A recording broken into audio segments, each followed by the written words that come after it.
We've all met someone who judged us before they knew us, who saw our surface and decided our worth. Sometimes the deepest wisdom comes wrapped in the most unexpected packages. In the frontier town of Bellmare, Evangeline Harrow steps off the stage with her fancy education and firm beliefs about who deserves respect. When she meets Colt McRae, a towering cowboy with calloused hands, she sees exactly what she expects a simple laborer. So she decides to put him in his place with a challenge designed to embarrass him in front of the whole town. "If you're so smart, speak Latin," she dares him. What happens next changes everything she thought she knew about the men of the West. The Latin phrase that comes from his lips is so beautiful and perfect, it leaves the entire crowd speechless. What was the phrase that shocked everyone and made this educated woman question everything she believed? Before we jump back in, tell us where you're tuning in from, and if this story touches you, make sure you're subscribed, because tomorrow I've saved something extra special for you. The dust from the eastbound stage hadn't yet settled when Evangeline Harrow stepped onto the weathered planks of Belmare's main street, her polished boots clicking against wood that had been worn smooth by countless frontier boots before hers. She clutched her leather portfolio against her chest, a rich mahogany case that held her father's business documents and her own carefully written notes about civilizing this remote corner of the American West through commerce and proper education. The August sun beat down mercilessly on the small town that seemed to shimmer in the heat like something from a fever dream. Evangeline had expected rough conditions, but the reality of Belmare struck her with an almost physical force. The main street stretched barely 3 blocks, lined with buildings that looked as though they'd been thrown together by men, more concerned with shelter than beauty. The Silver Dollar Saloon dominated one end of the street, its bat-winged doors propped open to reveal shadows and the sound of rough laughter. At the other end stood Milliken's General Store, its front porch sagging under the weight of supplies and the feet of men who seemed to have nothing better to do than whittle and spit tobacco juice into the dust.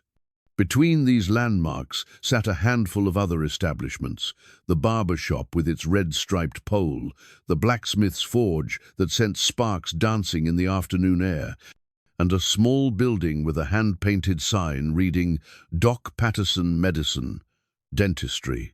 Everything looked temporary, as if the whole town might pack up and move on at any moment, leaving nothing behind but worn patches of earth and the ghosts of ambition. Evangeline had spent the last 4 years at Miss Whitmore's finishing school for young ladies in St. Louis, where she'd learned French conversation, pianoforte, and the subtle art of managing household staff. She could discuss the latest novels from Europe, arrange flowers according to the principles of aesthetic harmony, and write letters so elegant that they could charm money from the most reluctant creditor. Her father, Theodore Harrow, had invested considerable funds in her education because he believed that a cultured daughter would be an asset in his expanding business empire. Now, standing in the dust and heat of Belmare, those accomplishments felt as useful as a silk dress in a thunderstorm. "Miss Harrow?" a voice called from her left, and she turned to see a thin man in a rumpled suit approaching. His face was weathered but kind, and he removed his hat as he drew near. "I'm Samuel Milliken. Your father wrote that you'd be arriving today." "Mr. Milliken," Evangeline extended her gloved hand with practiced grace. "I trust you received my father's instructions regarding the property assessments." "Yes, ma'am, though I have to say, some folks around here aren't too pleased about the land purchases. Your father's been buying up quite a bit of territory through his representatives." Evangeline's chin lifted slightly. She'd heard this concern before, in letters from her father's various business associates. There was always resistance when progress came to backward places. "Change is never easy for people set in their ways, Mr. Milliken, but my father's investments will bring prosperity to this region. Better roads, improved commerce, perhaps even a proper school." Milliken's expression suggested he wasn't entirely convinced, but he was too polite to argue with a lady fresh from the East. Well, I've got the documents you'll be needing, and I've arranged for you to stay at Mrs. Henderson's boarding house. It's the finest accommodation in town. As they walked toward the boarding house, a two-story building that looked marginally more solid than its neighbors, Evangeline became aware of the stairs following her progress down the street. Men paused in their conversations to watch her pass, and women emerged from doorways to whisper among themselves. She'd expected curiosity, but there was something else in their gazes, wariness perhaps, or suspicion. "The folks here are good people," Milliken said, apparently noticing her discomfort. "They're just not used to ladies of your refinement." Evangeline nodded, though privately she wondered if refinement was truly what they saw when they looked at her. More likely they saw money, and the changes that money would bring to their simple lives. She'd read enough about frontier communities to know that they valued self-reliance above all else, and many would see her father's business ventures as a threat to their independence. The boarding house proved to be a pleasant surprise. Mrs. Henderson, a plump woman with graying hair and flour-dusted hands, greeted Evangeline with genuine warmth and showed her to a clean, simply furnished room on the second floor. The window looked out over the main street, providing a view of the entire town and the vast expanse of prairie that stretched beyond it. "Supper's at 6, Mrs." Henderson said, smoothing the quilt on the narrow bed. "Nothing fancy, but it's filling. Most of the men who work the ranches come in for meals, so it can get a bit lively." After Mrs. Henderson left, Evangeline unpacked her belongings and arranged them carefully in the small dresser. Her books, Emerson's essays, a volume of Tennyson's poetry, and her treasured copy of Pride and Prejudice took up residence on the bedside table. Her clothes, though practical by St. Louis standards, suddenly seemed absurdly elaborate for life in Bellmare. She opened her portfolio and reviewed her father's instructions once more. Theodore Harrow had big plans for this region. The railroad would reach this area within 2 years, and he intended to own the most valuable land when it did. Cattle ranching was already profitable here, but with rail access, the profits would multiply tenfold. Her job was to oversee the final land acquisitions and ensure that the property was being managed efficiently. It was important work, the kind of responsibility her father had never given her before. She was determined to prove that his faith in her education and judgment was well placed. At 6 o'clock, she made her way downstairs to the dining room, where Mrs. Henderson had set a long table with mismatched chairs and simple white plates. The other boarders were already gathering a mix of ranch hands, traveling salesmen, and local businessmen who preferred Mrs. Henderson's cooking to their own bachelor efforts. The conversation was loud and informal, full of talk about cattle prices, weather patterns, and local gossip. Evangeline took a seat near one end of the table and tried to follow the various threads of discussion, but the men spoke in a casual shorthand that assumed knowledge she didn't possess. They mentioned brands and breeding stock, water rights and grazing permits, all as naturally as her finishing school friends had discussed fashion and music. "You must be the lady from back east," said a bearded man seated across from her. "I'm Jim Crawford. I run cattle on the North Range." "Miss Evangeline Harrow," she replied. "I'm here on behalf of my father's business interests." The conversation around the table quieted slightly, and she sensed that same wariness she'd felt on the street. These men knew exactly what her father's business interests meant for their way of life. "Your father's been buying up a lot of land lately," Crawford said carefully. "Some folks are wondering what he plans to do with it all." "Improve it," Evangeline said with confidence. "Bring modern ranching methods, better breeding programs, more efficient operations. Everyone will benefit from increased prosperity in the region." A few of the men exchanged glances, and she realized her answer had probably sounded exactly like what it was, a recitation of her father's talking points, delivered by someone who'd never worked a day on a ranch. "Modern methods are fine," said another man, younger than Crawford but with the same sun-weathered look. "But some of us have been running cattle here for 10 years or more. We know the land, know the animals. Experience counts for something." "Of course it does," Evangeline agreed quickly. "I didn't mean to imply otherwise. My father values local knowledge. That's why he's hired local men to manage his properties." The conversation moved on to other topics, but Evangeline found herself thinking about the exchange. These men clearly felt defensive about their methods, their expertise. They saw her as an outsider who'd come to change everything they'd worked to build. The realization made her uncomfortable, though she couldn't quite say why. After dinner, she stepped out onto the boarding house's front porch to escape the stuffy dining room. The evening air was still warm, but a slight breeze carried the scent of prairie grass and distant campfires. The main street had grown quiet, though light and noise still spilled from the saloon. That's when she first saw him. He was leading a horse down the street, moving with the easy confidence of a man completely at home in his surroundings. Even in the fading light, she could see that he was tall, extraordinarily tall, with broad shoulders and the kind of lean strength that came from physical work rather than gymnasium exercises. His shirt was open at the collar, and his hat was pushed back on his head, revealing dark hair that needed cutting. He paused directly in front of the boarding house to adjust something on his horse's bridle, and in that moment, Evangeline got her first clear look at Colt McRae. His hands moved over the leather with practiced skill, and she found herself noticing the careful way he spoke to the animal, his voice too low for her to make out words but gentle in tone. This was clearly one of the local ranch hands, the kind of man her father employed to do the work that required more muscle than mind. Useful, certainly, but hardly the sort of person with whom a woman of her education and background would have any meaningful interaction. When he glanced up at the porch and touched the brim of his hat in a polite nod, she inclined her head slightly in acknowledgement, then turned and went back inside. Tomorrow would bring her first real day of business in Bellmare, and she wanted to be prepared. She had no idea that her assumptions about the quiet cowboy would prove to be so catastrophically wrong. The morning sun had already climbed high enough to make the dusty street shimmer when Evangeline emerged from the boarding house, her leather portfolio secured under one arm and her parasol providing blessed shade from the relentless heat. She'd spent the early hours reviewing property maps and correspondence, preparing for her first official day of business in Belmare. Her destination was the new cattle operation her father had purchased, just outside town, a sprawling ranch that would serve as the cornerstone of his expansion into the territory.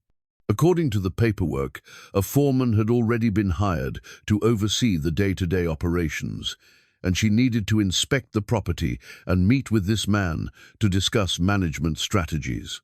As she walked down the main street, she noticed the same curious stares from yesterday, but today they seemed less wary and more openly skeptical. Word had clearly spread about her purpose in town, and she could feel the weight of their judgment with each step. Near the blacksmith shop, a small crowd had gathered around a wagon loaded with supplies. The men were engaged in animated conversation about something, their voices carrying easily in the still air.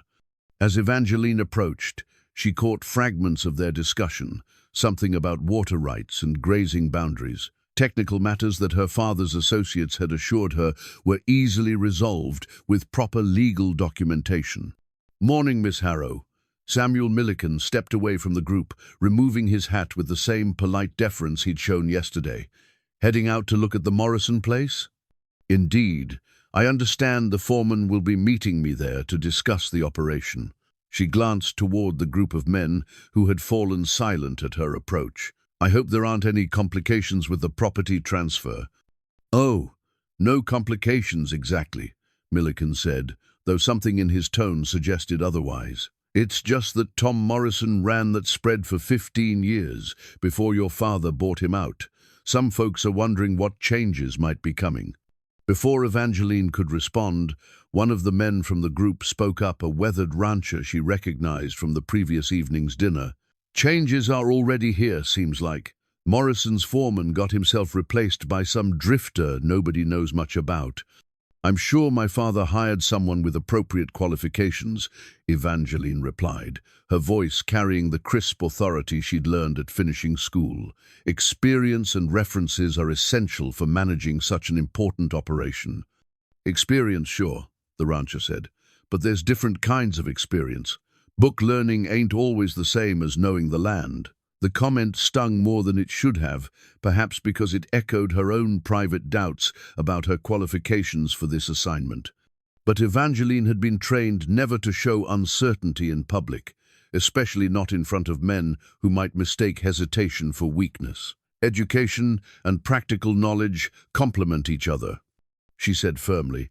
"A man who can read and write, who understands modern ranching methods and business principles, will naturally be more effective than someone who relies solely on—" She paused, searching for a diplomatic way to phrase her thoughts. "Solely on what?" The voice came from behind her, deep and quiet, but carrying clearly in the still air. Evangeline turned and found herself looking up considerably, up at the tall cowboy she'd glimpsed the previous evening. In daylight, she could see him more clearly, dark hair that curled slightly where it touched his collar, sharp blue eyes that seemed to take in everything at once, and features that might have been handsome if they weren't so clearly marked by outdoor work and an obvious lack of refinement. His shirt was rolled up to reveal forearms corded with muscle and darkened by sun and work. Everything about him proclaimed his station in life as clearly as her own clothing proclaimed hers. This was manual labor in human form, useful for moving cattle and mending fences, but hardly the sort of man who could engage in meaningful conversation about business or literature or any of the subjects that occupied educated minds. "Solely on what, miss?" he repeated, his tone perfectly polite, but with something underneath that might have been amusement. Evangeline felt the attention of every man in the group focus on her response. This was clearly some kind of test, though she wasn't entirely sure of the rules. "I was simply observing that modern ranching requires more than traditional methods," she said carefully. "Education, formal education, provides advantages that can't be gained through experience alone." The tall cowboy nodded slowly, as if considering her words with great seriousness. "Education's a fine thing," he agreed.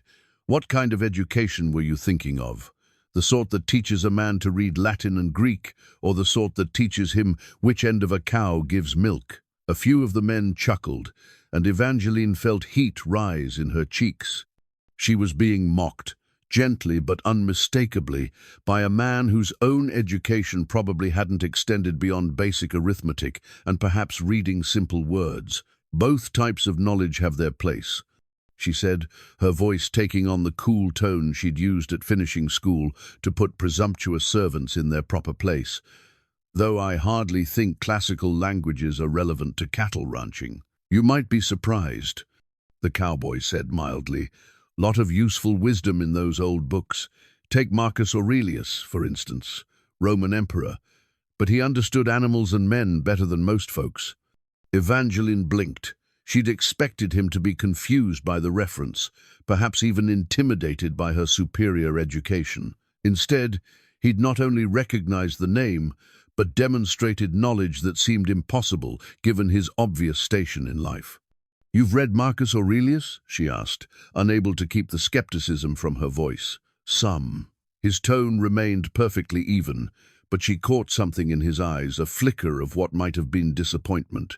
"Though I suppose you'd say that don't count for much, coming from somebody who works with his hands." The crowd had grown larger now, drawn by the unusual spectacle of the Eastern lady having a philosophical discussion with one of the local cowboys. Evangeline became acutely aware that she was being watched, that her response would be remembered and discussed long after she returned to the boarding house. Pride, the Harrow family, pride that her father had always said was their greatest asset, rose in her chest like a tide. This man was trying to embarrass her, to make her look foolish in front of the very people she needed to respect her authority.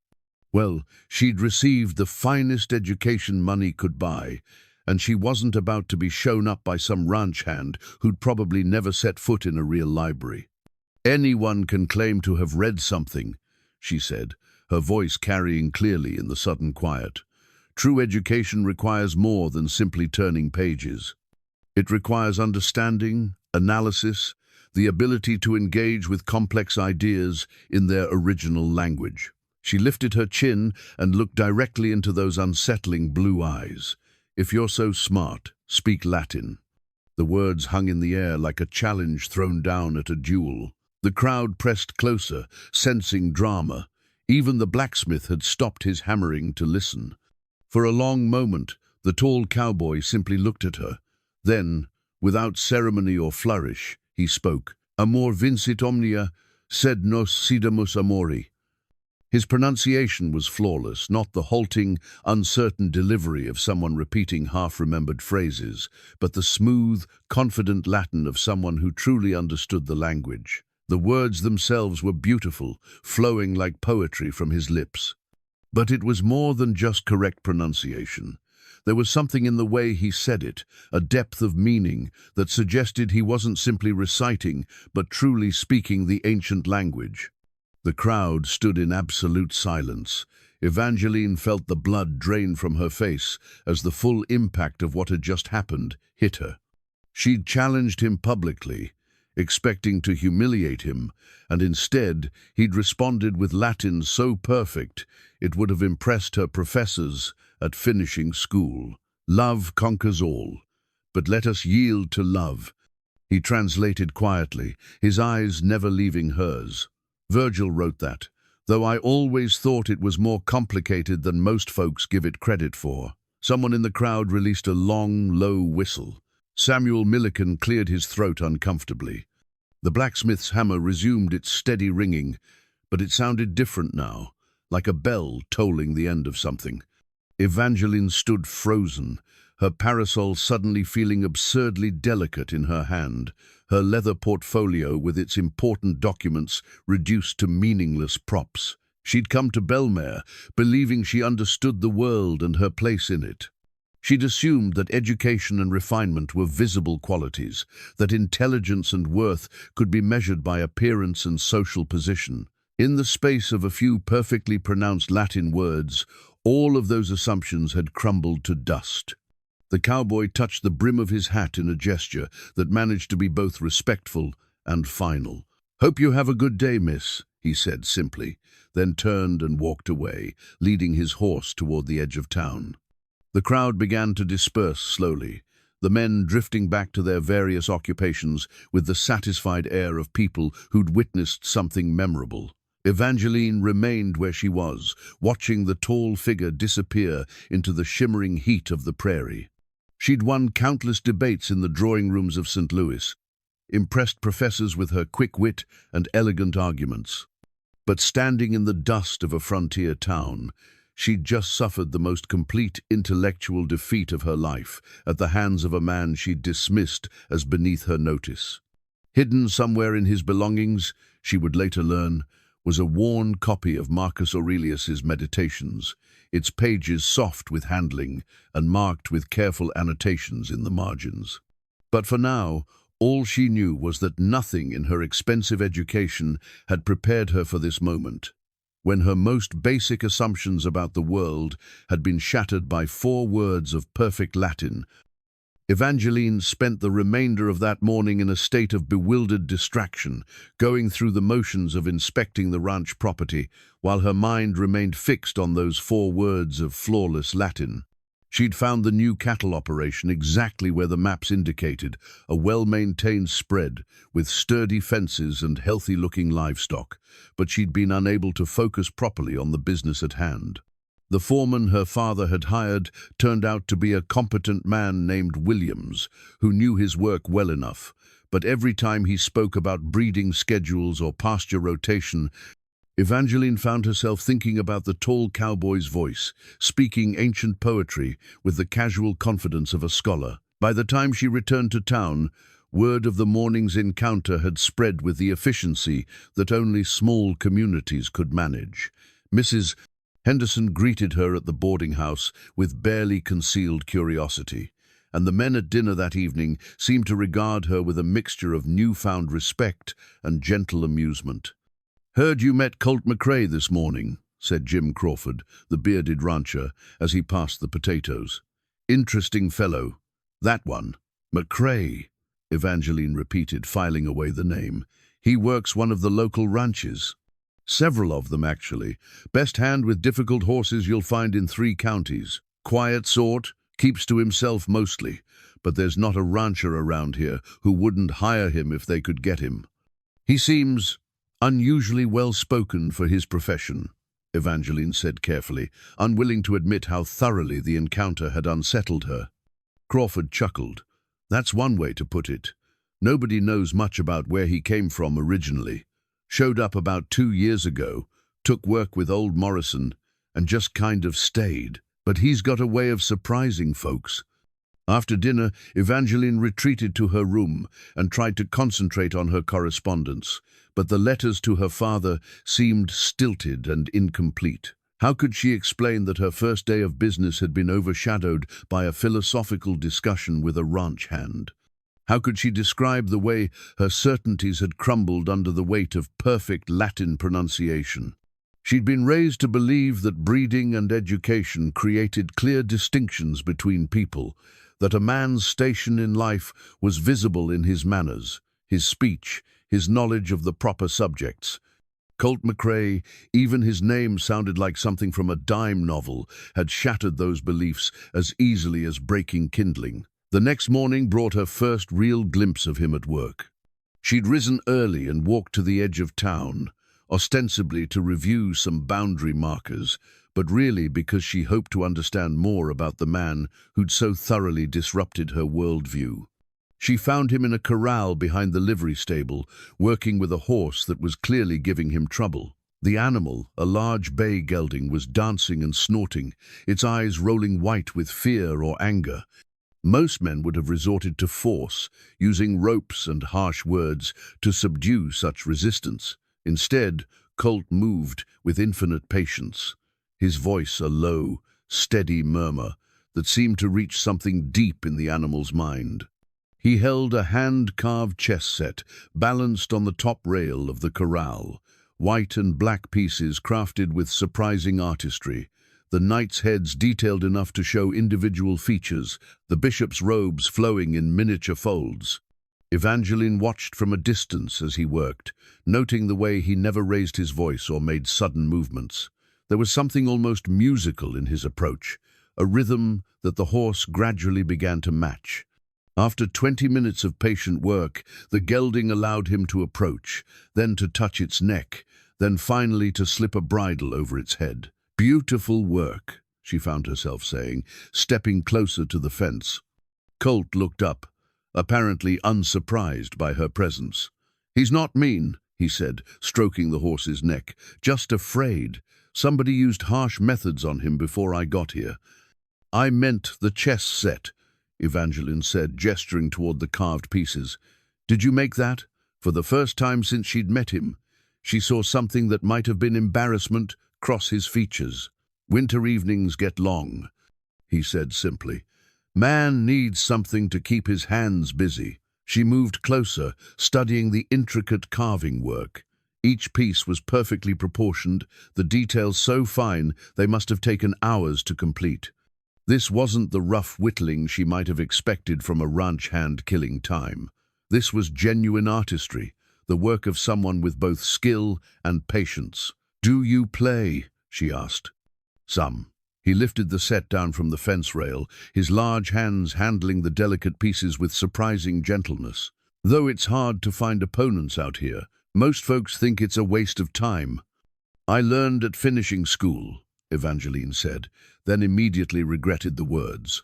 They sounded pretentious, a reminder of the social gulf between them that yesterday's Latin exchange had temporarily bridged. But Colt simply nodded. "Would you like to play?" The question caught her off guard. Everything in her upbringing screamed that it would be improper. A lady of her station didn't socialize with hired hands, especially not in public, where the entire town could observe and judge. But something in his quiet manner, in the careful way he handled the chess pieces, made her hesitate. "I suppose one game wouldn't hurt," she heard herself saying. He set up the board on a makeshift table formed by placing a flat board across two sawhorses. The pieces looked even more beautiful up close, and she realized that each set had been carved from different woods, the white pieces from pale pine, the black from rich walnut. The contrast was striking, and the craftsmanship was genuinely impressive. "You take white," Colt said, settling onto a wooden crate that served as his chair. Evangeline perched carefully on a second crate, acutely aware that anyone passing by would see Miss Harrow from St. Louis playing chess with a cowboy in the dust behind the livery stable. But as soon as she made her opening move, such concerns faded into the background. Colt played chess, the way he worked with horses patiently, thoughtfully, with a strategic depth that became apparent only gradually. His opening move seemed conventional enough, but by the middle game, Evangeline realized she was facing an opponent whose understanding of the board was far more sophisticated than her own. At finishing school, she'd been considered quite good at chess. She'd beaten most of her classmates, and even given her instructor some challenging games. But Colt approached each position like a puzzle to be solved, seeing combinations and possibilities that remained invisible to her until after he'd executed them. "You're very good at this," she said after he'd captured her bishop with a knight fork she hadn't seen coming. "Had a good teacher," he replied, studying the board with intense concentration. "Chess teaches you to think ahead, to consider consequences, useful skill for working with animals. Animals, horses, cattle, they think differently than people, but they do think. You have to anticipate their reactions, understand what they're likely to do before they do it." He moved his rook to support an advancing pawn. Same principle. Evangeline found herself genuinely engaged for the first time since arriving in Bellmare. The chess game became a conversation conducted in moves and countermoves, a way of communicating that transcended the social barriers that normally kept them apart. When Colt spoke about strategy or tactical possibilities, his voice took on the same quiet confidence she'd heard when he spoke Latin. "Where did you learn to play like this?" she asked as the game progressed. For a moment, she thought he wouldn't answer. His expression grew distant, and his fingers traced the edge of one of the carved pawns. "My father taught me," he said finally. "He believed chess was one of the great equalizers. Didn't matter where you came from or what you looked like. On the board, intelligence and patience were the only things that counted." There was something in his tone that suggested a deeper story, layers of meaning she couldn't quite grasp. But before she could ask another question, he moved his queen into position and said quietly, "Checkmate." Evangeline stared at the board, trying to trace back the sequence of moves that had led to her defeat. She'd been so focused on their conversation that she'd missed the trap he'd been setting for the last 6 moves. "Well played," she said, and meant it. "You've got good instincts," Colt replied, carefully packing the pieces back into their wooden box. "Just need to trust them more. Sometimes the obvious move isn't the right move." As he spoke, Evangeline realized they were no longer talking only about chess. There was something in his words that seemed to apply to larger questions, to the assumptions and choices that had brought her to this dusty frontier town. "I should get back," she said, suddenly aware that they'd been talking for over an hour and that several townspeople had passed by, noting her presence with varying degrees of interest. Colt nodded and stood, tucking the chess set under his arm. "Thank you for the game, Miss Harrow. Thank you for challenging me," she replied, the words carrying more meaning than a simple acknowledgement of their chess match. As she walked back toward the boarding house, Evangeline found herself thinking not about the game she'd lost, but about the man who'd won it. Everything about Colt McRae contradicted her expectations, from his perfect Latin to his artistic chess set to his patient way with frightened horses. He was like a puzzle himself, one that couldn't be solved by the simple categories she'd always used to organize the world. And for the first time in her carefully ordered life, she found herself genuinely curious about something or someone that lay outside the boundaries of her proper, educated world. 3 days after the chess game, Evangeline found herself walking the main street of Bellmare with a growing sense of restlessness. She'd completed her initial property assessments, written detailed reports for her father, and established working relationships with the local businessmen who would be essential to his expansion plans. By all measures, her mission was proceeding smoothly. Yet she couldn't stop thinking about Colt McRae. She'd caught glimpses of him around town, leading horses to the blacksmith, loading supplies at Milliken's store, talking quietly with other ranch hands, but their paths hadn't crossed directly since their chess match. Each time she saw him, she found herself studying his movements, looking for clues to the contradiction he represented. Her mother's cameo brooch, pinned carefully to the collar of her traveling dress, seemed to catch the light differently in Belmare's harsh sun. The delicate piece had been a gift on her 18th birthday, carved with the profile of a Greek goddess and set in gold that had been in the Harrow family for 3 generations. It represented everything she'd been raised to value: refinement, tradition, proper breeding. But lately, the brooch felt like a weight against her throat, a reminder of expectations that suddenly seemed less important than they had a week ago. She was walking past the schoolhouse, a small, weathered building that served the handful of children in town, when she heard a familiar voice through the open windows. Curiosity overcame propriety, and she moved closer to listen. "And that's why the Romans built their roads so straight," Colt was saying. "They understood that the shortest distance between 2 points was a line, but more than that, they knew that straight roads meant faster communication, better trade, stronger empire." Evangeline peered through the window and saw him standing at the front of the classroom, a slate board covered with simple diagrams behind him. A dozen children sat at rough wooden desks, their faces rapt with attention. The regular schoolmaster, she remembered hearing, had taken ill, and apparently Colt had volunteered to fill in for the day. "But Mr. McRae," piped up a girl of perhaps 10 years, "if the Romans were so smart, why aren't they still around?" Colt smiled, and Evangeline was surprised by how the expression transformed his face. "That's an excellent question, Sarah. What do you think happened to them?" The children offered various theories: wars, diseases, bad weather, while Colt listened with the same patient attention he'd shown the frightened horse. He guided their discussion without lecturing, helping them discover answers rather than simply providing them. "The truth is," he said finally, "the Romans forgot some of the things that made them strong. They stopped listening to new ideas, stopped adapting to changes. They thought their way was the only way, and when the world changed around them, they couldn't change with it."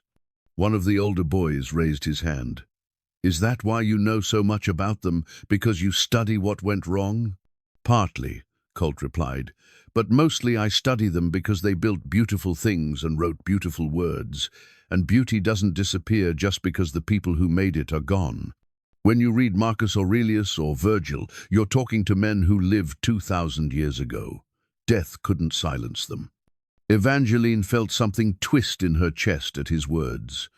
There was a depth of longing in his voice, a reverence for learning that she'd heard echoed in her own professors' voices at finishing school. But those professors had been surrounded by libraries and lecture halls, supported by institutions and traditions. What must it be like to carry such love for knowledge into a world that had no use for it? The lesson continued for another 20 minutes, ranging from Roman engineering to Latin poetry to the mathematical principles behind bridge construction.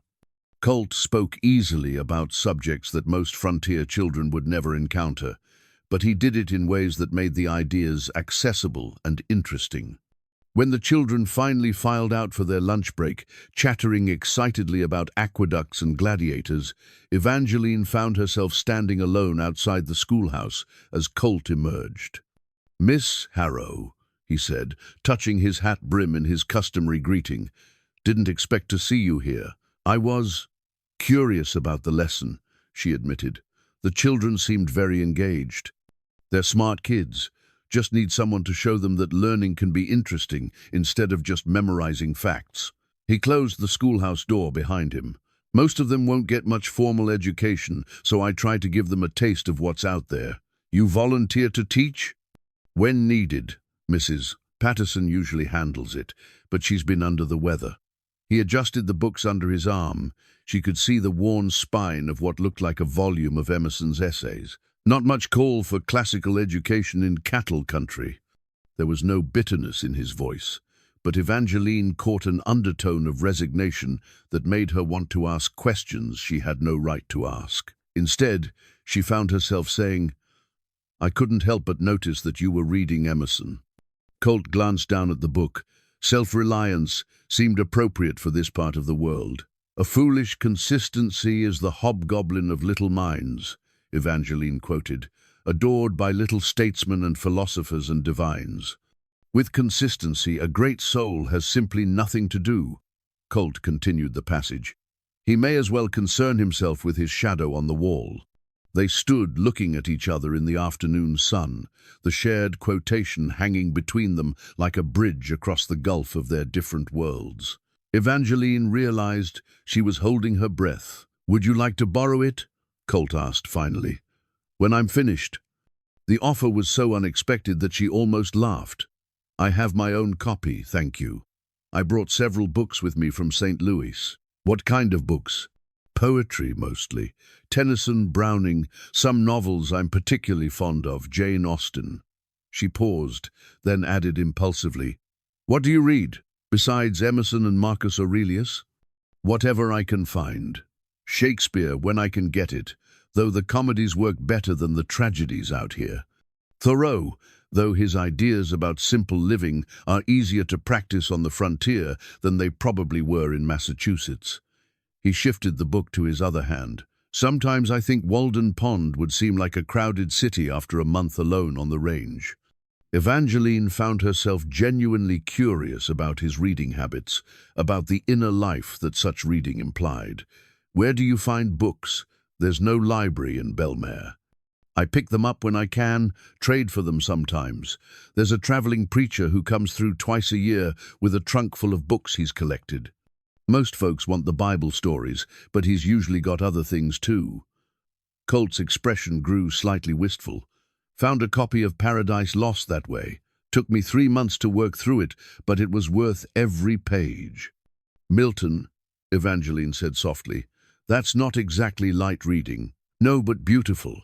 All that language about light and darkness, good and evil, it makes you think about what those words really mean." He paused, seeming to consider whether to continue.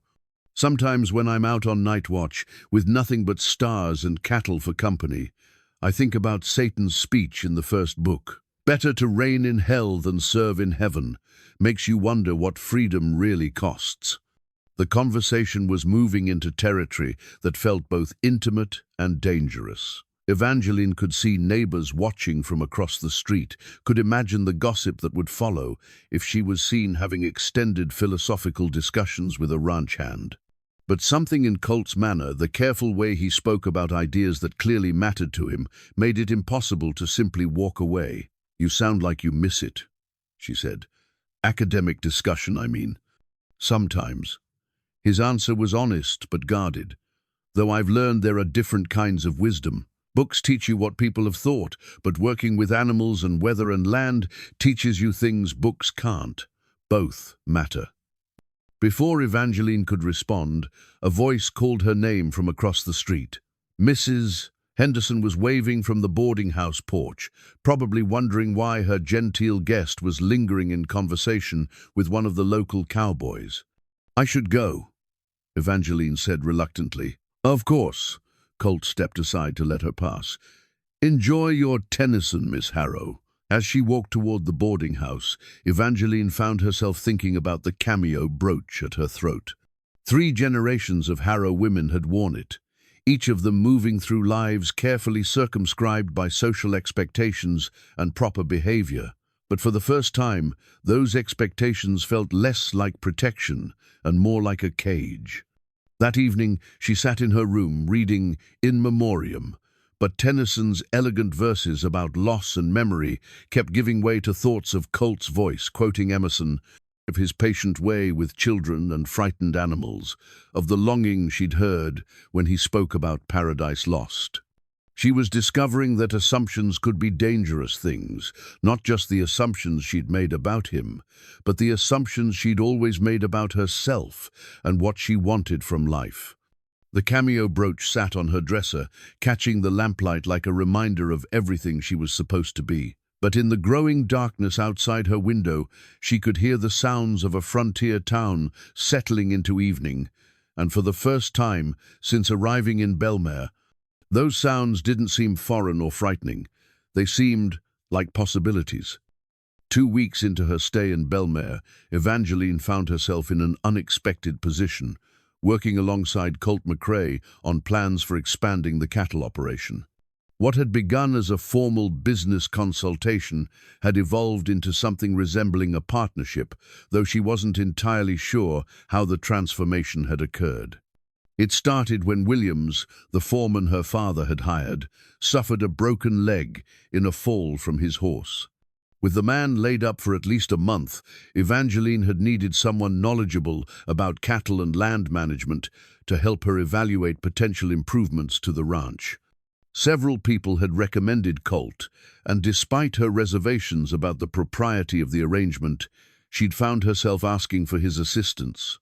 Now, 3 days into their collaboration, she was beginning to understand why every rancher in the territory would hire him if they could. His knowledge of cattle, grass, water sources, and weather patterns was encyclopedic, but more than that, he had an intuitive understanding of how all these elements worked together. When he talked about rotating pastures or timing breeding seasons, he spoke with the authority of someone who'd observed and understood the subtle patterns that governed life on the range. They were sitting on the porch of the ranch house, spread maps and notebooks scattered between them on a makeshift table formed by placing boards across 2 wooden crates. The afternoon heat shimmered across the grassland, but a slight breeze made the shade tolerable. Evangeline had long since abandoned her parasol and gloves, finding them impractical for the detailed work of marking fence lines and calculating carrying capacity. The north pasture could support maybe 50 more head if we improve the water access, Colt was saying, tracing a route on the map with his finger. There's a spring about a mile from the main grazing area, but it would need a proper channel to make it useful. Evangeline studied the topographical lines, trying to visualize the terrain she'd ridden over that morning. Would that be expensive? Depends on how you define expensive. Materials would cost some, but mostly it's labor. Dig the channel, lay some stone to prevent erosion, build a simple dam to create a waterhole. He glanced up from the map. I could do most of the work myself, if your father's willing to hire me for it. The casual way he mentioned working for her father made Evangeline realize how much their relationship had changed in just a few days. They'd moved from stilted formal exchanges to the kind of practical collaboration that felt almost natural. She found herself looking forward to their daily planning sessions, not just for the work they accomplished, but for the conversations that developed around the work. "You understand business better than I expected," she said, then immediately regretted the words. They sounded condescending, a reminder of her initial prejudices. But Colt simply smiled. Running cattle is a business, whether you're doing it on 100 acres or 10,000. Same principles apply: costs, profits, planning for the future. Did you learn that from books too? Some of it, but mostly from watching ranchers make mistakes. He picked up a pressed wildflower that had been serving as a bookmark in his copy of Emerson, a simple prairie flower with delicate yellow petals that had been carefully preserved. Between pages of Nature. Amazing how many smart men can lose money on cattle because they forget that cows are living animals, not just numbers on a ledger. Evangeline found herself studying the pressed flower, noting the care with which it had been preserved. There was something touching about a man who would take time to press wildflowers between the pages of philosophy. It suggested a sensitivity that seemed at odds with his rough exterior, yet somehow perfectly consistent with everything else she'd learned about him. "May I ask you something personal?" she said impulsively. Colt looked up from the maps, his expression cautious but not unwelcoming. "You can ask, why are you here? I mean, why are you working cattle ranches when you're clearly educated enough to do other things?" For a long moment, he didn't answer. His fingers traced the edge of the pressed flower, and she could see him weighing how much to reveal. "Sometimes life doesn't give you the choices you expect," he said finally. "Sometimes you have to choose between what you want and what you need to survive." There was pain in his voice, carefully controlled, but unmistakable. Evangeline found herself wanting to ask more, to understand what had brought such obvious intelligence and education to this remote frontier, but something in his manner warned her not to push. Instead, she said quietly, "I'm sorry. I didn't mean to pry." "No, He stopped, seeming to reconsider his words. "It's just not a simple story." They returned to their work, but the atmosphere had shifted subtly. There was a new awareness between them, an acknowledgement that their relationship had moved beyond the purely professional. When Colt leaned over to point out a detail on the map, Evangeline became acutely conscious of his proximity, the scent of leather and prairie wind that clung to his clothes, the careful way his large hands handled the delicate papers. "What about you?" he asked suddenly. "Why are you really here?" "I told you. My father sent me to oversee his business interests." "That's what you're doing?" I asked why you're here. His blue eyes met hers directly. "Seems like there are easier ways for a banker's daughter to spend her time than evaluating cattle ranches in frontier towns." The question caught her off guard, partly because she'd been asking herself the same thing lately. "My father believes I have a good head for business. He wanted someone he could trust to handle this expansion. And you wanted to prove he was right." It wasn't a question, and the certainty in his voice made her defensive. "What's wrong with wanting to prove yourself capable?" "Nothing at all. I just wonder if you're trying to prove it to him or to yourself."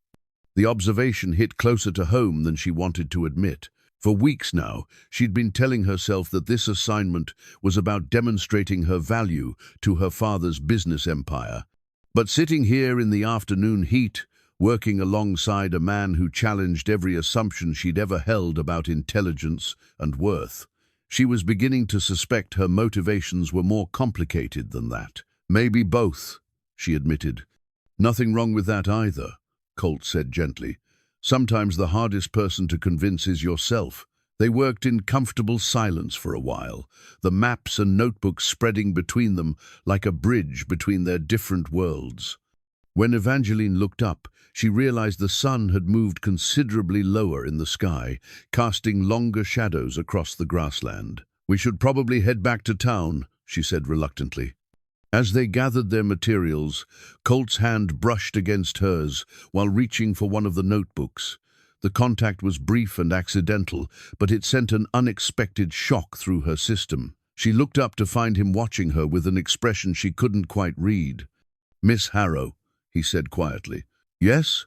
I want you to know that these conversations, this work we're doing, it means something to me. It's been a long time since I could talk to someone about ideas, about plans that matter." His honesty was so complete, so unguarded, that it took her breath away. In her world, people approach such declarations through layers of indirection and social ritual, but Colt simply said what he meant, without artifice or calculation. "It means something to me too," she found herself saying. "More than I expected." They stood looking at each other in the fading light, and Evangeline felt the weight of everything unsaid hanging between them. Then Colt stepped back, breaking the spell. "We should get you back before folks start worrying," he said, his voice carefully neutral again. The ride back to town was quiet, but it was a different kind of silence than they'd shared before, charged with possibilities, and weighted with the awareness that something fundamental had shifted between them. When they reached the boarding house, Colt helped her down from the wagon with his customary courtesy, but his hands lingered on her waist a moment longer than strictly necessary. "Thank you for today," Evangeline said as she gathered her skirts. "Thank you for trusting me with the work," he replied. "Your father's lucky to have someone who cares as much as you do." As she watched him drive away, Evangeline realized that for the first time since arriving in Bellmare, she'd forgotten to think about what the townspeople might say about her spending the day alone with Colt McRae. The realization should have alarmed her, but instead it felt like a kind of freedom. That evening, she sat on the boarding house porch as dusk settled over the town, watching the lights come on in windows up and down the main street. The pressed wildflower from Colt's book had somehow ended up in her pocket, and she found herself turning it over in her fingers, thinking about a man who could quote Emerson while planning cattle rotations, who pressed flowers between pages of philosophy, who saw beauty in the simplest things. For the first time in her carefully ordered life, Evangeline was beginning to understand that there might be different kinds of education, different forms of wisdom, and that the most important lessons might not come from books at all. The letter from her father arrived on a Tuesday morning, delivered by the weekly mail stage, with its familiar seal and her father's precise handwriting. Evangeline recognized the tone before she'd finished reading the first paragraph. Theodore Harrow was not pleased with reports he'd been receiving about his daughter's activities in Belmare. "It has come to my attention," the letter read, "that you have been spending considerable time in the company of one of the local ranch hands, working on matters that should properly be handled by the foreman I specifically hired for this purpose. While I appreciate your dedication to the business, I must remind you that maintaining proper social distinctions is essential to establishing our family's authority in the region." Evangeline set the letter down on her small writing desk and stared out the window at the main street below. Someone had been writing to her father, reporting on her activities with obvious disapproval.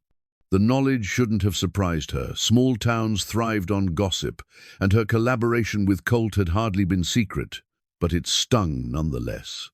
The letter continued with instructions to limit her contact with local employees to formal business matters, and a pointed reminder that her reputation reflected on the entire Harrow family. It concluded with news that her father planned to visit Belmare within the month to review progress personally. She folded the letter carefully and placed it in her portfolio, but the words continued to echo in her mind. Proper social distinctions, authority, reputation, all the things she'd been raised to value, suddenly feeling like chains around her ankles. That afternoon, she met Colt at the ranch as planned, but she found it difficult to concentrate on their work. He noticed her distraction almost immediately. "Something wrong?" he asked as they reviewed the plans for the water channel project. "My father wrote. He'll be visiting soon to inspect the progress." It wasn't exactly a lie, though it omitted the parts of the letter that had truly troubled her. Colt nodded, but she could see something change in his expression, a subtle withdrawal, as if he were preparing himself for disappointment. "I suppose that means our arrangement will be ending soon. Why would you think that?" "Because when your father gets here, he'll want to see his daughter working with people of appropriate standing." The word came out carefully, but she could hear the bitter understanding beneath it. A man like Theodore Harrow doesn't hire his equals to work cattle. The casual way he spoke her father's name caught her attention. "You know my father?" Colt was quiet for a long moment, his hands still on the maps spread between them. "I know of him. His reputation reaches pretty far, even out here." There was something in his tone that made her study his face more carefully. What kind of reputation? The kind that gets things done, regardless of who gets hurt in the process. He looked up at her directly. "Your father's a powerful man, Miss Harrow. Powerful men usually get what they want." Before she could ask what he meant by that, Colt reached into his saddlebag and pulled out a worn pocket watch.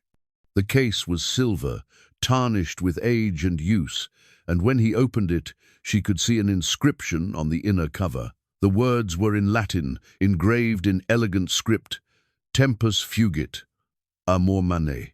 "Time flies, love remains," she translated softly. "It belonged to my father," Colt said, his voice carefully controlled.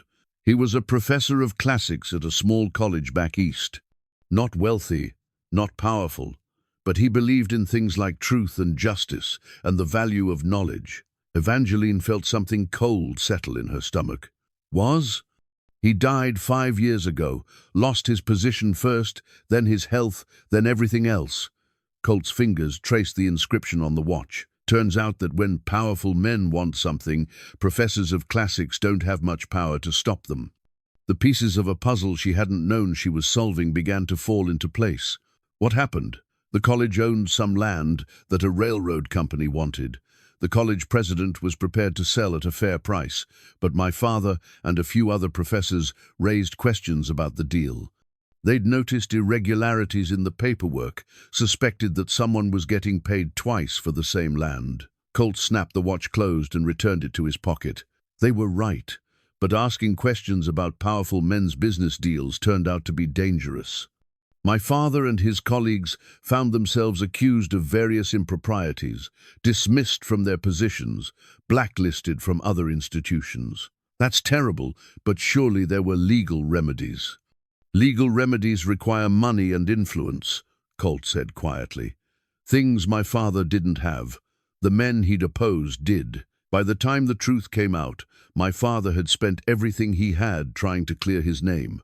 The stress killed him. Evangeline sat in stunned silence, beginning to understand the pain she'd heard in his voice when he talked about choosing between what you wanted and what you needed to survive. So you came west. Seemed like a good place to disappear, and I discovered I had a talent for working with animals, simpler than working with people in some ways. Animals don't lie about who they are. The revelation explained so much about Colt: his education, his knowledge of business, his careful way of speaking about power and authority. But it also raised questions that made her stomach clench with apprehension. "What was the name of the railroad company?" she asked, though she was afraid she already knew the answer. "Harrow and Associates Railroad Development Company," Colt said quietly. "Your father's company." The words hit her like a physical blow. She felt the blood drain from her face as the implications became clear. Colt knew exactly who she was, who her father was, what the Harrow name represented. And he'd been working with her anyway, helping her with plans that would ultimately benefit the man who destroyed his father's life. "You knew," she whispered. "All this time, you knew who I was." "I knew." "Then why did you help me? Why did you—" She couldn't finish the question, couldn't voice the growing attraction that had been building between them, the connection she'd thought was genuine. "Because you're not your father," Colt said simply, "and because I wanted to believe that maybe things could be different." The honesty in his voice was devastating. He'd known from the beginning what it would cost him to get close to her, and he'd done it anyway. While she'd been discovering that her assumptions about frontier life were wrong, he'd been hoping against experience that his assumptions about the Harrow family might be wrong too. "I'm sorry," she said, the words feeling completely inadequate. "I'm so sorry about your father, about what happened to him." "Not your fault," Colt replied. "You were probably still in finishing school when all that was happening." But it felt like her fault. Every acre her father had acquired, every business deal that had built their family's wealth, suddenly seemed tainted with the possibility of similar injustices. How many other families had been destroyed by Theodore Harrow's relentless pursuit of profit? "I should go," she said, standing abruptly and beginning to gather her papers. "Miss Harrow." "No, I should go." I shouldn't have. She couldn't form coherent sentences. The shame was too overwhelming, the weight of her family name suddenly too heavy to bear. But as she turned to leave, Colt caught her hand gently. "Don't let his choices define who you are," he said quietly. "You're not responsible for what happened before you were old enough to understand it." She looked down at their joined hands, his rough and calloused from honest work, hers soft from a lifetime of privilege built on others' suffering. The contrast seemed to summarize everything wrong with the world. "How can you even stand to look at me?" she whispered. "Because when I look at you, I see someone who cares about doing the right thing, someone who treats people fairly, regardless of their station, someone who pressed a wildflower in a book of poetry because she thought it was beautiful." His thumb traced across her knuckles. "I see someone who's nothing like her father." The tenderness in his voice was her undoing. For the first time since arriving in Belmare, Evangeline began to cry, not the delicate tears of a lady overcome by vapors, but the deep, wrenching sobs of someone whose entire understanding of herself had been shattered and rebuilt in the space of a single conversation. Colt let her cry, his hand steady on hers, offering comfort without judgment. When the tears finally subsided, he helped her to the wagon and drove her back to town in silence that felt both painful and healing. As they reached the boarding house, he finally spoke again. "Your father's visit doesn't have to change anything between us, unless you want it to." "Everything's changed," Evangeline said softly. "I don't even know who I am anymore." "You're the woman who chose to see past appearances," Colt replied. "The woman who's brave enough to question what she's been taught. That hasn't changed." But as she watched him drive away, Evangeline wasn't sure she felt brave at all. She felt lost, unmoored from everything she'd believed about her family, her life, her purpose. The pocket watch inscription echoed in her mind. "Time flies, love remains." The question was whether love could survive the weight of truth. Evangeline spent the next 3 days in a state of emotional turmoil, torn between her growing feelings for Colt and the devastating knowledge of what her father had done to his family. She found herself questioning everything, every business deal, every land acquisition, every aspect of the wealth and privilege she'd taken for granted her entire life. It was Mrs. Henderson who inadvertently provided the key to understanding the full scope of her father's activities in Belmare. "Shame about the Morrison place," the boarding house keeper said over breakfast on Friday morning, refilling Evangeline's coffee cup with her usual maternal care. "Tom Morrison worked that land for 15 years, built it up from nothing, thought he'd die there." Evangeline looked up from her barely touched eggs. "I understood, mister. Morrison sold the property willingly to my father's company." "Willingly might be a strong word," Mrs. Henderson said carefully. "Tom's a proud man, wouldn't want folks to know the whole story. But the bank called in his loan mighty sudden-like, right after your father's representatives started sniffing around his property. Coincidence maybe, but—" She shrugged, leaving the implication hanging. "What kind of coincidence?" Mrs. Henderson glanced around the dining room, ensuring they weren't overheard. "Well, Tom had been making his payments regular as clockwork for 10 years. Never missed one, never even been late. Then all of a sudden the bank says there's some problem with the original paperwork, some clause about immediate repayment if certain conditions weren't met." A cold weight settled in Evangeline's stomach. "What conditions?" "Something about maintaining minimum livestock numbers, which was strange because Tom's herd had been growing every year. But when the bank assessor came out to count cattle, somehow the numbers came up short." Mrs. Henderson's expression suggested what she thought about the reliability of that count. "Tom tried to fight it, but legal battles cost money he didn't have. In the end, selling to your father was the only way to avoid complete bankruptcy." Evangeline set down her coffee cup with hands that had begun to tremble. "And the bank that called in the loan?" "First National of Kansas City. Same bank that's been financing your father's other land purchases in the region." The pieces fell into place with sickening clarity. Her father hadn't simply been buying available property. He'd been creating the availability through financial manipulation and legal pressure. The Morrison Ranch was just one example of what was probably a systematic campaign to acquire land through coercion rather than honest commerce. After breakfast, Evangeline retreated to her room and retrieved her father's correspondence from the locked portfolio. Reading the letters with new understanding, she began to see patterns that had escaped her notice before.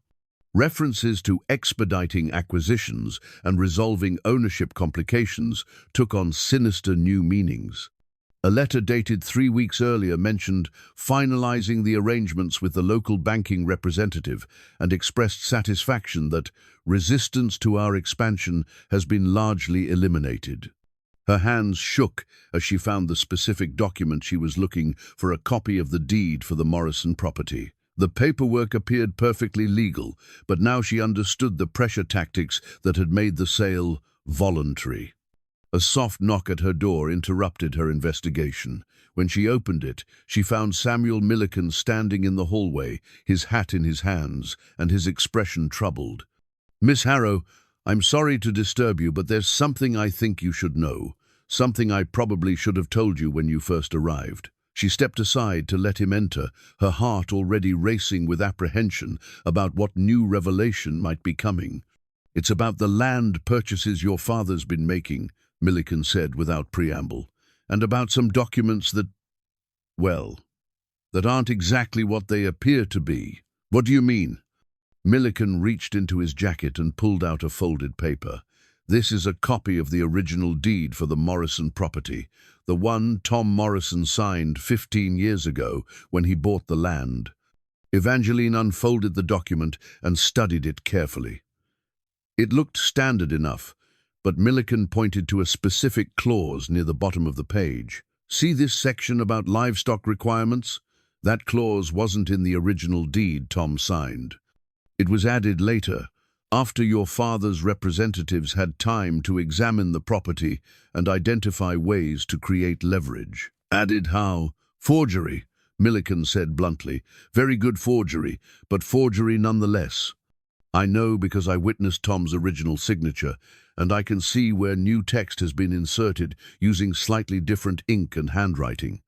The room seemed to spin around Evangeline as the implications hit her. This wasn't just aggressive business practice or even unethical financial pressure. This was outright fraud, criminal activity that violated both legal and moral boundaries. "Why are you telling me this?" she asked weakly. "Because there are 5 other properties your father's acquired in the past year using similar methods. And because there are rumors that he's planning to use the same tactics on the remaining independent ranches in the region." Milliken's expression was grim, including the ranch where Colt McRae works. Evangeline sank into the room's single chair, overwhelmed by the scope of her father's criminal enterprise. Everything she'd believed about their family's success had been built on a foundation of lies and theft. "Does Colt know?" she asked.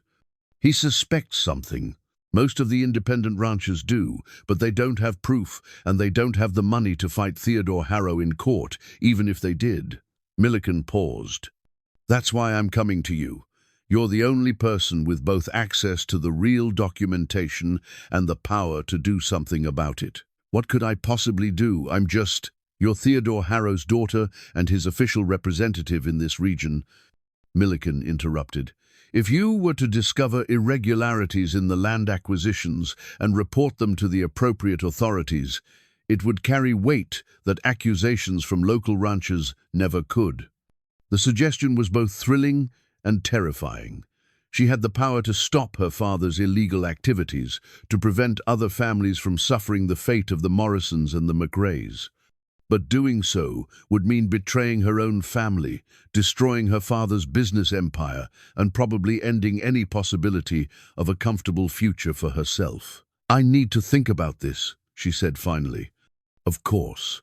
But don't think too long. Your father's visit is only 2 weeks away, and there are signs he's planning to accelerate the acquisition process while he's here." After Milliken left, Evangeline sat alone in her room, staring at the forged deed and feeling the weight of an impossible choice settling on her shoulders. Everything she'd been raised to value, family loyalty, financial security, social position, pointed toward keeping silent about what she'd discovered. But everything she'd learned about justice and truth, everything Colt had taught her about seeing beyond surface appearances, demanded that she act. That evening, she walked to the edge of town and stood watching the sunset paint the prairie in shades of gold and crimson.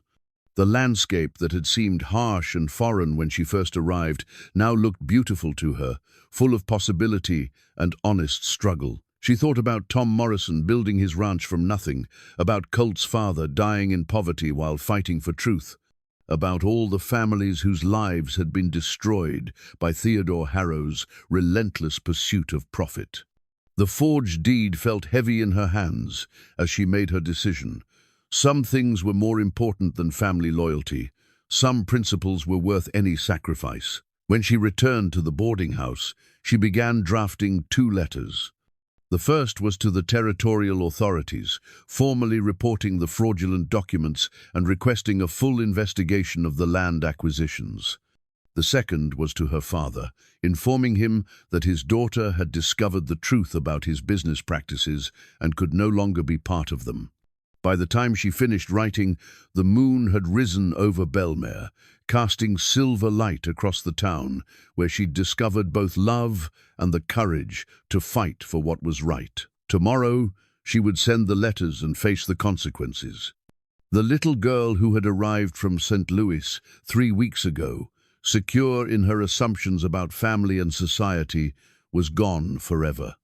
In her place sat a woman who understood that real education meant learning to choose conscience over comfort, and that true love sometimes required risking everything you thought you wanted for everything you knew was right. The response to Evangeline's letters came faster than she'd expected. Within 4 days, a federal marshal arrived in Belmare to begin investigating the land fraud allegations, and her father's telegram arrived, demanding an immediate explanation for what he called her inexplicable betrayal of family interests. Theodore Harrow would be arriving on the next stage, a full week earlier than originally planned.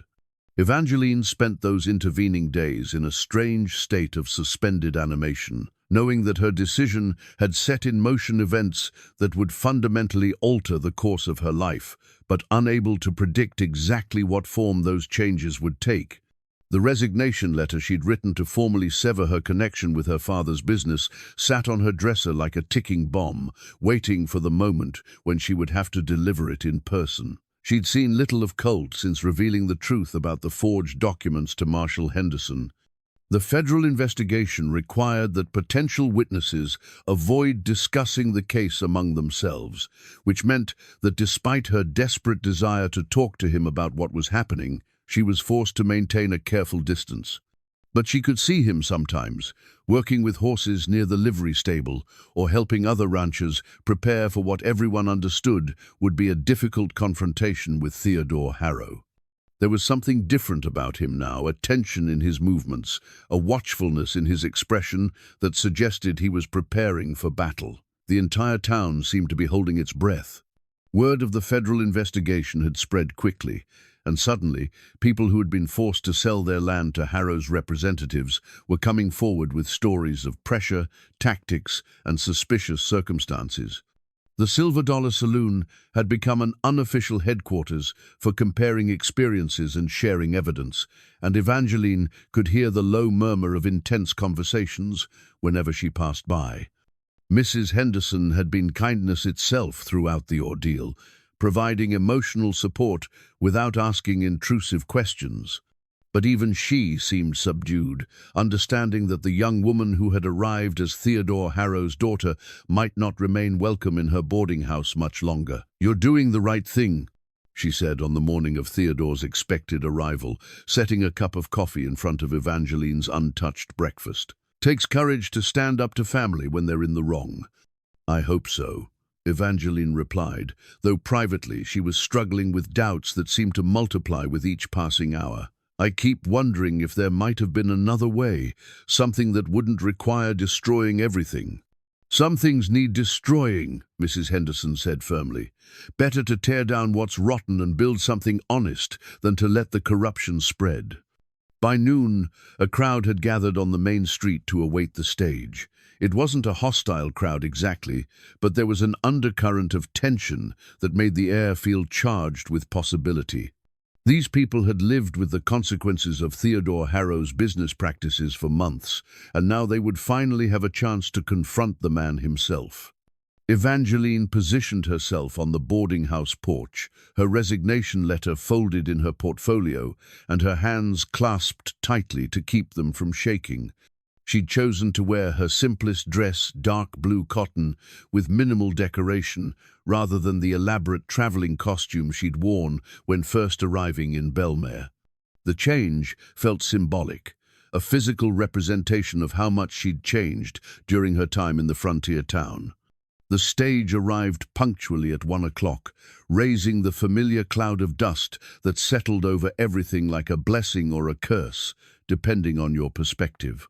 Theodore Harrow emerged from the coach with his customary air of command, his expensive suit and gold watch chain marking him immediately as someone accustomed to wealth and deference.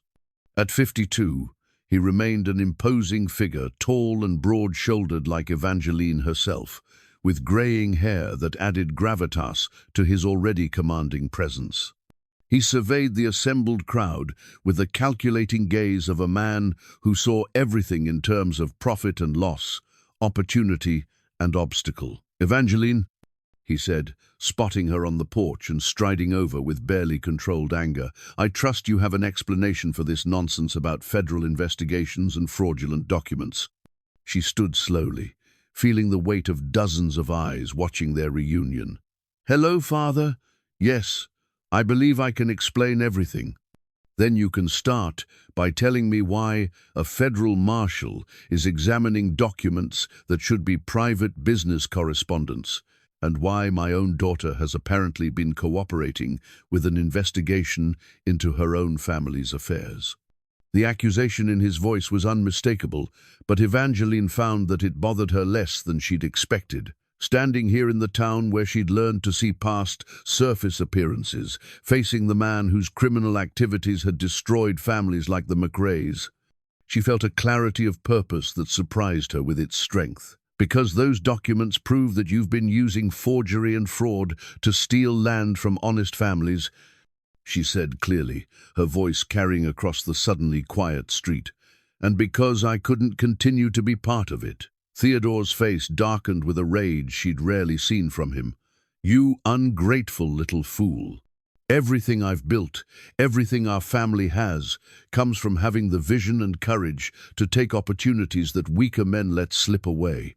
These people," he gestured dismissively at the crowd, "these people would still be scratching out subsistence livings if men like me didn't bring progress and development to places like this." "Progress built on lies isn't progress," Evangeline replied. "It's just theft dressed up in fancy language." "And who taught you to think like that?" Theodore's eyes scanned the crowd, searching for targets for his anger.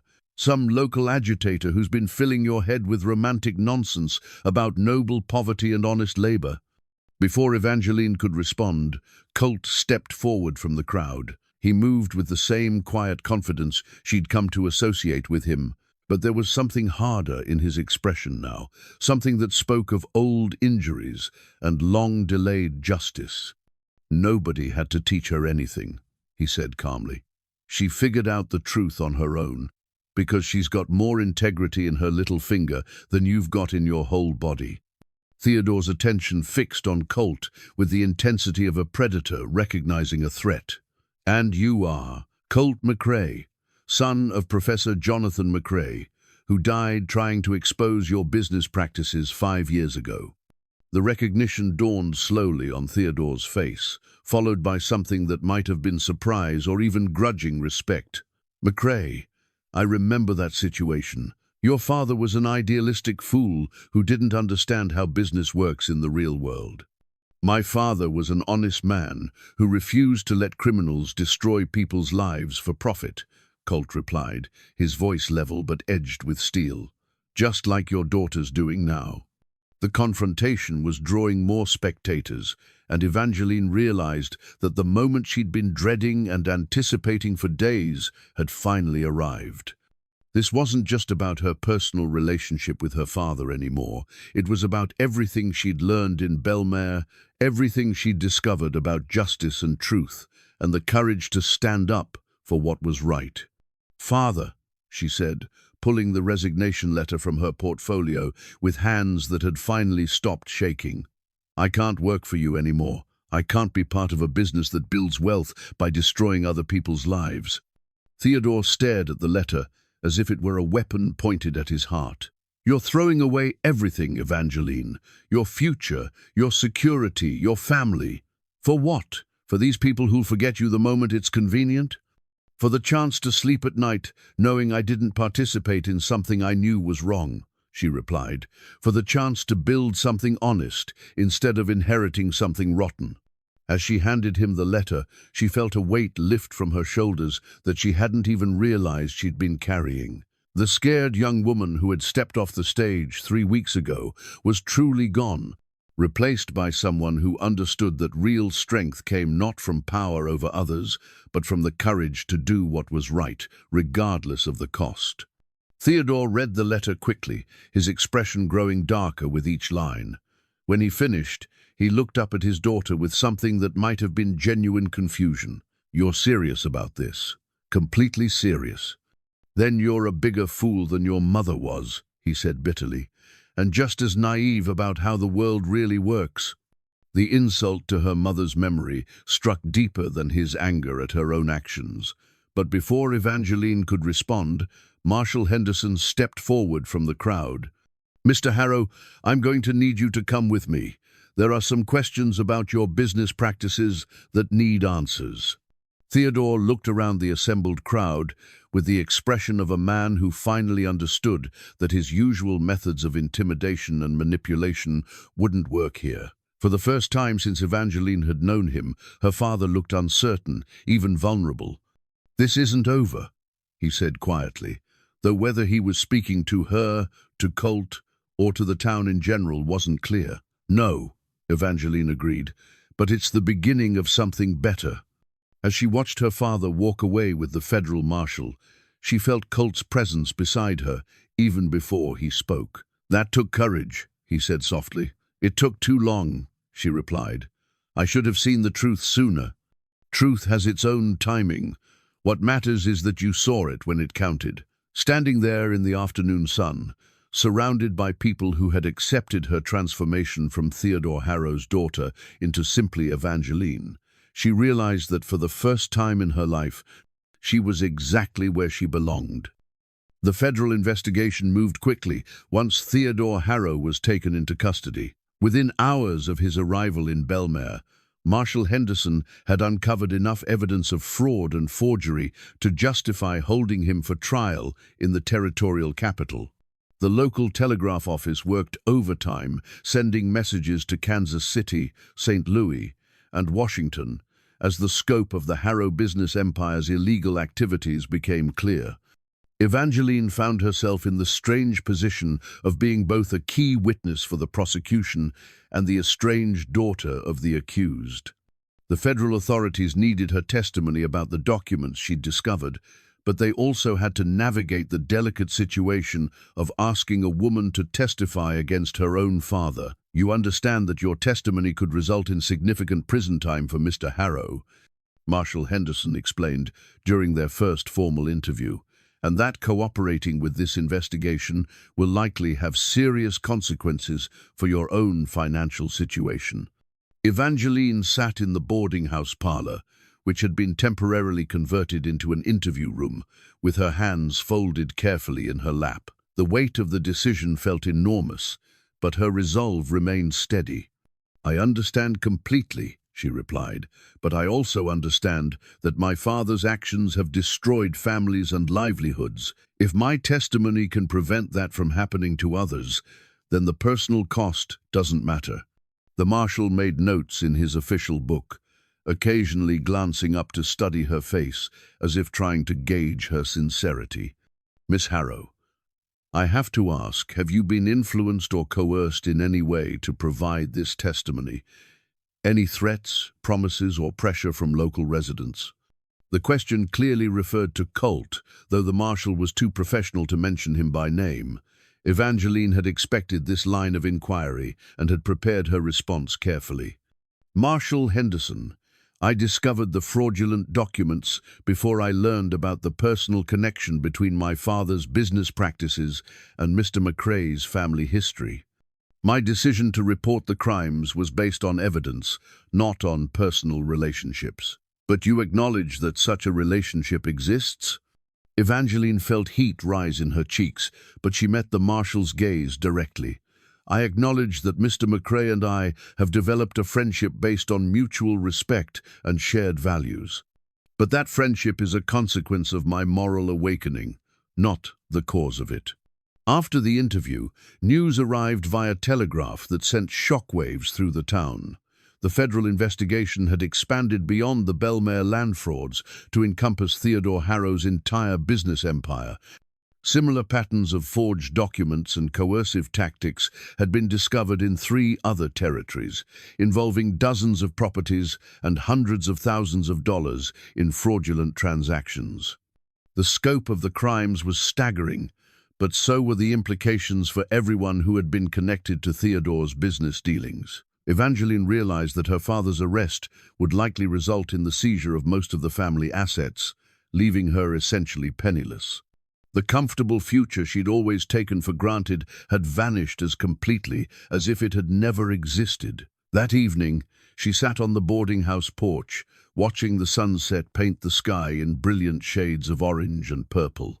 The beauty of the scene felt like a gift, something that couldn't be bought or stolen or forged. For the first time since Theodore's arrest, she felt a sense of peace about her decision. "Beautiful evening." Colt's voice came from the street below, where he stood with his hat in his hands, like a suitor calling on his intended. "Yes, it is," she agreed, gesturing to the empty chair beside her. "Would you like to sit?" He climbed the steps and settled into the chair, his long legs stretched out in front of him. They sat in comfortable silence for several minutes, watching the light fade from the sky and listening to the quiet sounds of the town settling into evening. "How are you holding up?" he asked finally. "Better than I expected," Evangeline admitted. "I thought I'd feel worse about everything. But mostly I feel relieved." "Relieved?" "To finally know the truth, to not have to pretend anymore that I don't see what's right in front of me." She turned to look at him directly. "I'm sorry it took me so long to understand what kind of man my father really was." "You're not responsible for his choices," Colt said gently, "and you couldn't have seen the truth until you were ready to see it. And now that I have, now you get to decide who you want to be, independent of who your father was or what your family name used to mean." The phrase "used to mean" carried particular weight. By morning, the Harrow name would be associated with criminality and fraud rather than wealth and influence. Evangeline would have to build a new identity entirely, without the advantages of money or social position. "I don't even know where I'll live," she said, voicing her fears aloud for the first time. "The boarding house is paid through the end of the month, but after that," she shrugged, trying to appear more confident than she felt. "Belmare's not a bad place to start over," Colt observed. "Folks here judge you by what you do, not where you came from." "And what would I do? I don't exactly have practical skills for frontier life." "You're intelligent, you can read and write better than most, and you've got a good head for business when it's honest business. Mrs. Patterson could probably use help with the school, and there's talk of starting a newspaper now that the town's growing." The suggestions were practical and encouraging, but Evangeline sensed something held back in Colt's manner, as if he were carefully avoiding more personal topics. "What about you?" she asked. "What will you do now that the investigation is resolved?" "Depends," he said carefully. "On what?" "On whether you plan to stay in Belmare." The question hung between them, loaded with implications neither of them had directly addressed. Evangeline realized they were approaching the moment when everything unspoken would finally have to be acknowledged. "Would it matter to you if I stayed?" "It would matter more than almost anything," Colt replied, his voice barely above a whisper. As the first stars appeared in the darkening sky, Evangeline understood that her transformation was complete. The frightened young woman who had stepped off the stage weeks ago had been replaced by someone ready to choose love over security, truth over comfort, and an uncertain future over a comfortable lie. The next morning brought news that would change everything once again. Marshal Henderson arrived at the boarding house with an official-looking document and an expression that mixed satisfaction with concern. "Miss Harrow, I have some developments you need to know about," he said, settling into the parlor chair across from her. "The federal court has ruled on the disposition of the fraudulently acquired properties." Evangeline braced herself for whatever was coming.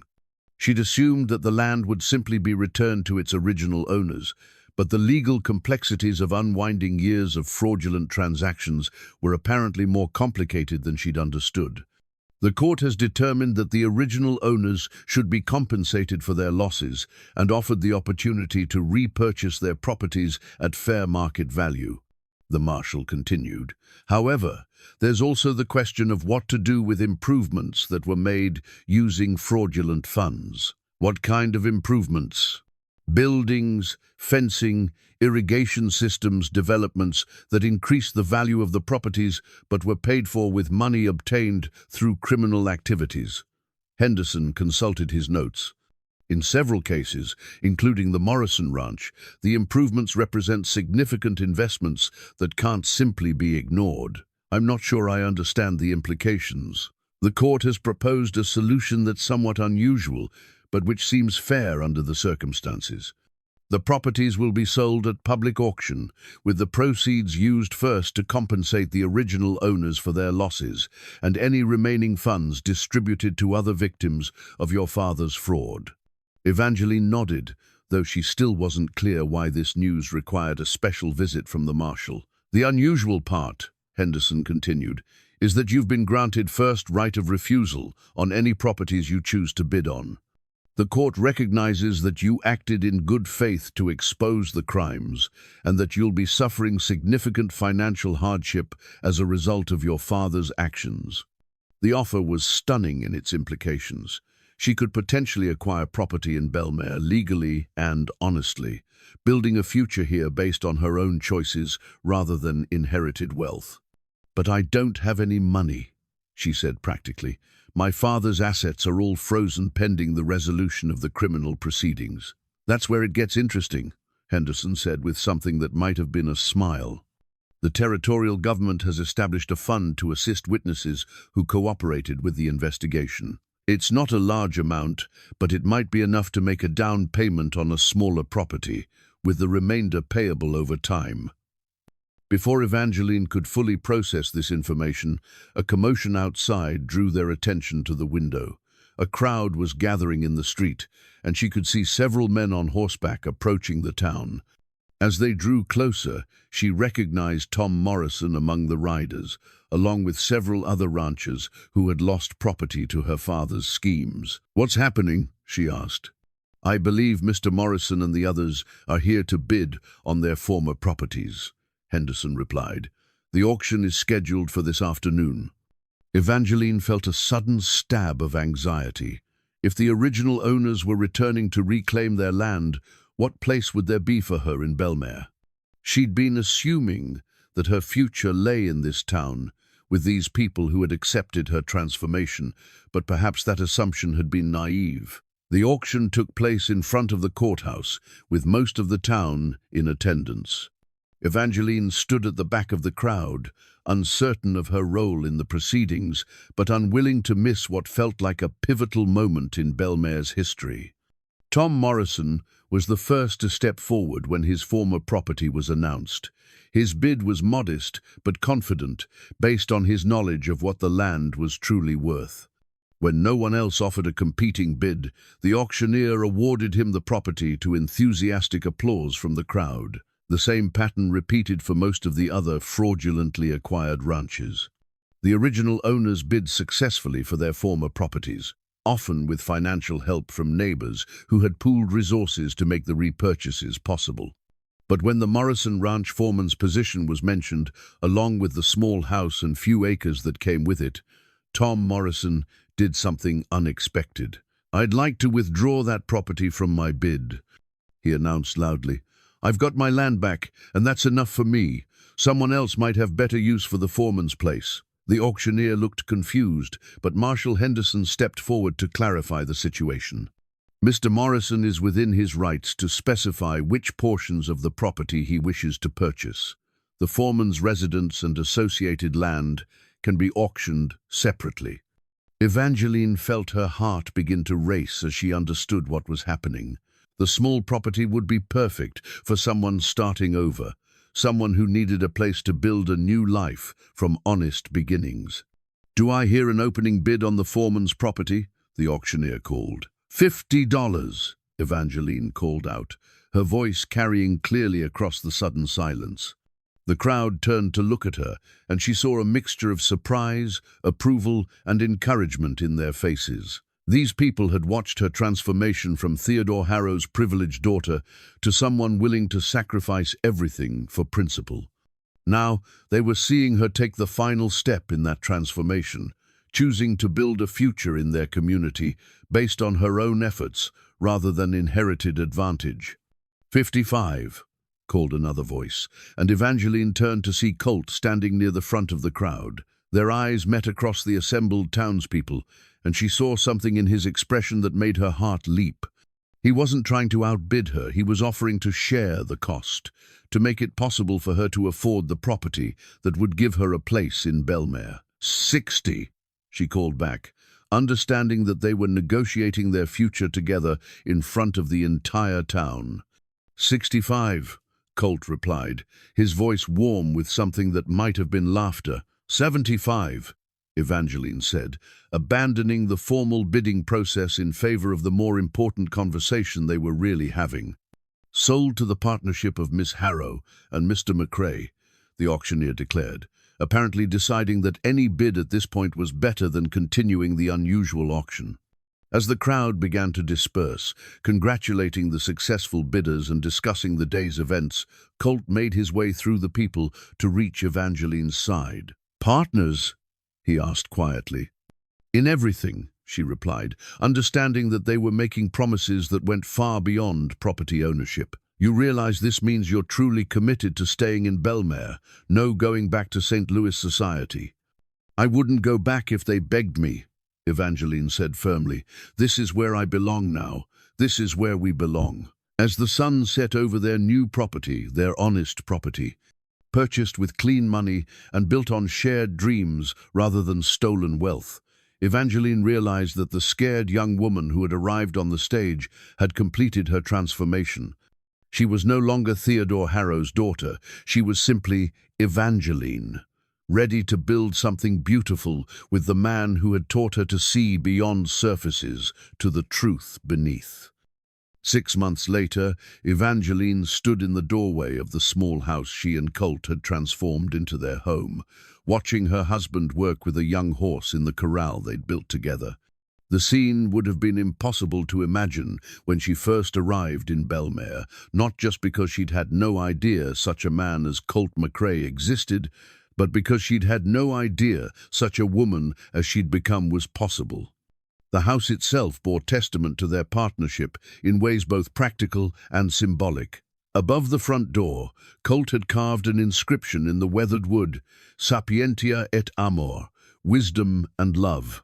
The Latin phrase that had once been a barrier between them had become a bridge, representing everything they'd learned about looking beyond surfaces to find truth and beauty.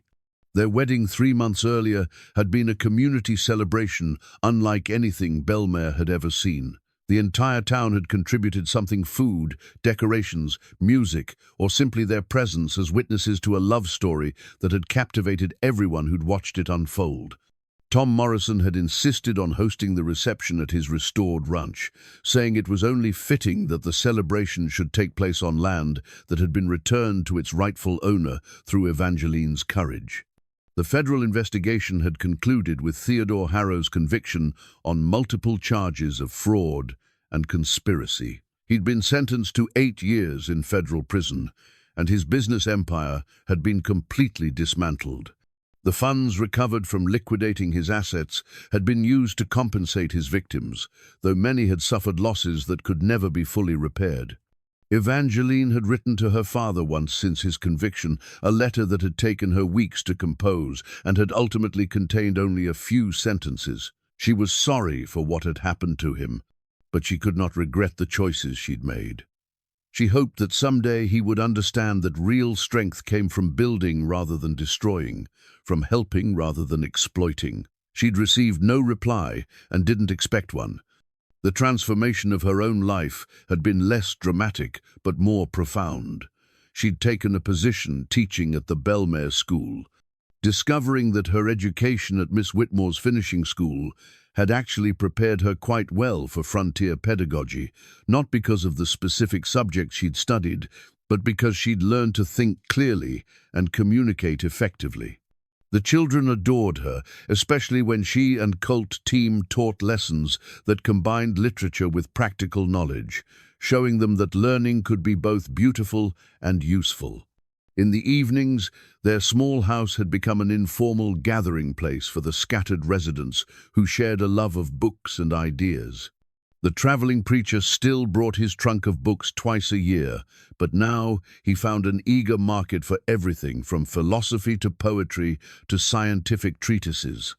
The dream of starting a newspaper had materialized into the Bellmare Weekly Herald, with Evangeline serving as editor and Colt contributing articles about agricultural techniques and natural history. "How's the training going?"